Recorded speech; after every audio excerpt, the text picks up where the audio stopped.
Hi everyone, I'm Pauline Le from artfairmag, and today I've invited Nicola Ricciardi, the artistic director of miart, to ask him about the contemporary art market in Milan. So good morning, Nicola. Hello, everyone. Hi. Thank you so much for joining me. So Nicola, could you say a word about the contemporary art scene, young contemporary art scene that is really flourishing these past years? Yeah, sure. I think it's a thriving moment for contemporary art in Italy and in Milan in particular. The reason is that, I mean, as you just said, Milan it's all about history, right? But since I've been working as a curator over the past 15 years, I've been seeing the landscape of art really expanding and really growing, especially in Milan, because you have to consider that Milan was not 20 years ago associated with contemporary art at all.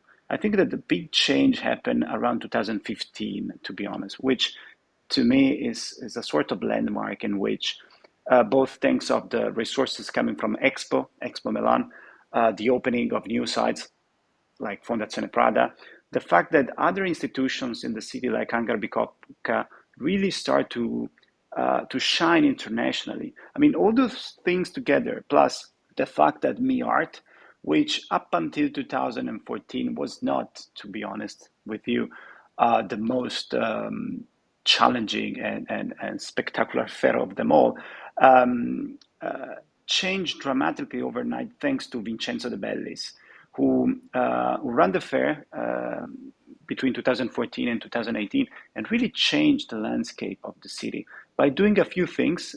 First and foremost, by convincing all the main Italian Milanese galleries and Italian galleries to join the fair, which was something that it was not taken for granted back in 2014. And then Like De Carlo yeah, yeah, and yeah. Francesca Kaufmann, okay. Raffaella Cortese, all those galleries was not participating in miart at the time. And he really managed to have a conversation with all of them and have them sit around the table and say, if we want to create like a hub for contemporary art in Milan, we have to start from the fair. We have to start from you guys that lives and work in the city. And the second things that Vincenzo did brilliantly was to connect the fair to the city, to the institution of the city. So those were the days in which the first the first Milano Art Week was invented, and over year after year, really it really grew. And today, what we have today, which is a brilliant week full of events, openings, talks, performances, it was originated again in 2000, around 2015, with this idea that Vincenzo had of really transforming the fair from a small regional fair into a sort of hub of connection between galleries, collectors, curators, directors, and the landscape changed dramatically. And today, I think it's fair to say that Milan is the only city in Italy where contemporary art really grow. And I say this also because I witness a number of galleries that are open, international galleries that are opening spaces here in Milan. Just the last couple of years, Michel Rein, Ciaccialevi, Gregor Steiger, Perez Project, all these galleries open a space in Milan, despite the fact that we're not in the most brilliant economic scenario possible, right?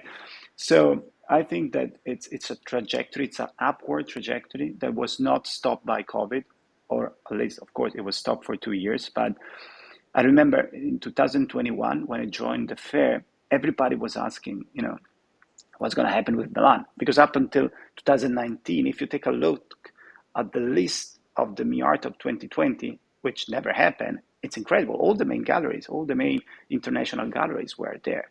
The most interesting one, and the blue chips, it was a great mix. Then COVID happened, everything stopped for a year and a half, and everybody was looking at Milan saying, will the city ever be back on its feet? But now in 2023, I can say that not only it went back on its feet, but it's just started running again, and it's really fast, and it's thrilling and exciting because I've been witnessing this sort of new rise from the ground zero of 2020 to what I would say a very promising edition now. And knock on wood because it didn't happen. It's just 10 days away, but the outlook is very, very promising. And your fair, because you took the lead of miart, I think, in 2020, right? Late 2020. It was December 2020. Yeah, okay, that's it. And so, what are your main projects to keep the fair reinventing itself year after year? Well, again, I joined in a very particular moment, I would say, for all art fairs, actually. I remember I joined in a moment in which there was no fate in art fair. Everybody was just saying, this is the end of art fair as we knew it. Everybody was looking at digital models and platform. What I saw and what we tried to do back in 2020 was really to rebuild the foundation of the model that we had, up until 2019. So my first edition was held in September 21. The art is usually always in the spring, but of course, the spring of 2021 was, no time for fairs. But we did the first edition in September, and we were among the very first fairs to reopen worldwide. It was a very peculiar moment in which we really needed to do like a sort of test. It was a stress test for us, for the galleries, for collectors. And it proved to be the right decision to do a fair despite many uncertainties, because even it was not, and I'll be very honest, not a great fair in terms of quality of works, in terms of attendance, for obvious reason. It proved that the art fair of the past was a model that can be, redone somehow. So we decided to sort of take a huge rush and do another fair in 2022, but in April. So in just 6 months, we did two fairs. And the edition of 2022, it was a very good fair in terms, again, of attendance, in terms of quality, in terms of international galleries participating. And the success of that fair allowed us to have like a even more successful 2023 edition, because we received for this year more than double in the number of applications for the fair. So we doubled the number of applications received. We increased by 40% the share of international galleries participating in the fair. We even more than doubled the prices, the awards, and the acquisition funds present at the fair. So this is why we titled the edition Crescendo, because it was a tangible growth, right? So my first three edition was just that. It was rebuilding the foundation. From this moment on, 24, 25, 26, we need to build the first floor, the second floor, and the third floor.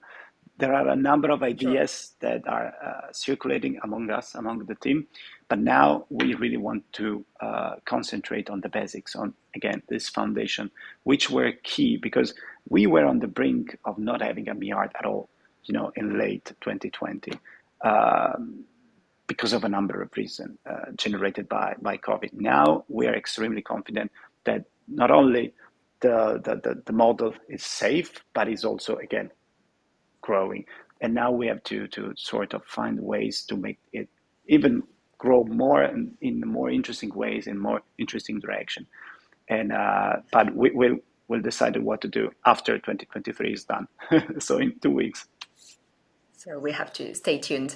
And just to briefly conclude, Nicola, as we were talking about the art market in Italy and especially in Milan, what type of collector are you expecting in miart next week? Are they Italian collectors? Are they from abroad?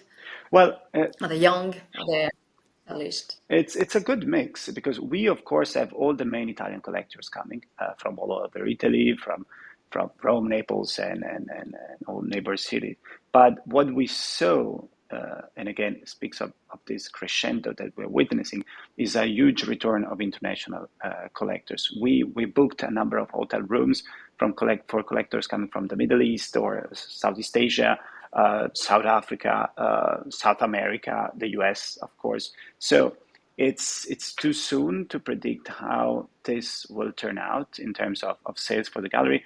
But again, if I take a look at what was happening in 2022, there's no comparison. Now it's way more international, the crowd that we're expecting to come to miart. And in terms of age, of course, Milan, I mean, the Italian, very solid Italian collector space is not young anymore, I would say, But what we try to do, and I think it's my responsibility to do, is really to make this new class of high net worth individuals that are looking at art as something, not only as an investment, as something that can be something to grow. It's our responsibility to guide them, to explain the rule of the game, to introduce them to galleries, and try to bridge this interest that is genuine, but a little bit naive, maybe at first, to the galleries in order for them to sort of build a relationship and grow together.